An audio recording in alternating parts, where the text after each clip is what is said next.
The Patriots releasing Otis Reese is not a major roster move, but I do think it tells us something useful about how this linebacker competition is already changing. New England officially moved on from Reese after he spent the end of last season on the practice squad and returned on a future contract. He had previous NFL experience, including 20 games with Tennessee, and he already knew Mike Vrabel. Normally, that combination gives a veteran a reasonable chance to survive deep into August. It didn't this time. My first reaction was that Reese simply became the extra body in a crowded room. The more I look at the competition, though, the more specific the decision becomes.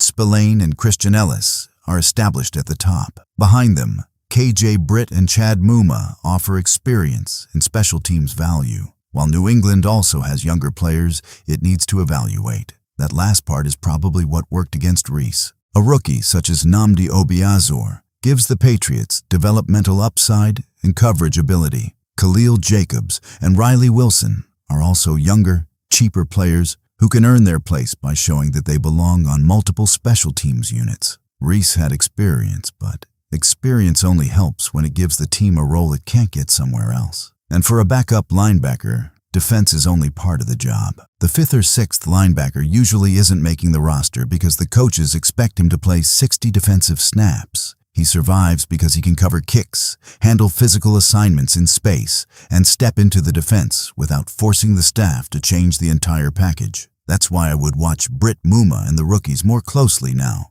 The question isn't simply who makes the most tackles during a padded practice. It's who appears on several special teams units, who communicates correctly, and who earns repetitions when the defensive starters come off the field. I also wouldn't turn Reese's release into proof that one of the rookies has already secured a roster spot. We don't have enough evidence for that. New England still has weeks of practices and preseason games ahead, and another player could be added at any time. But the competition has narrowed. Familiarity with Vrabel wasn't enough to protect Reese, and that reinforces the standard for everyone still in the room. A reserve linebacker needs a clear reason to be active on game day. So which approach would you take with the final linebacker spot? Keep the dependable special teams veteran, or invest in the younger player with more developmental upside? Let me know in the comments.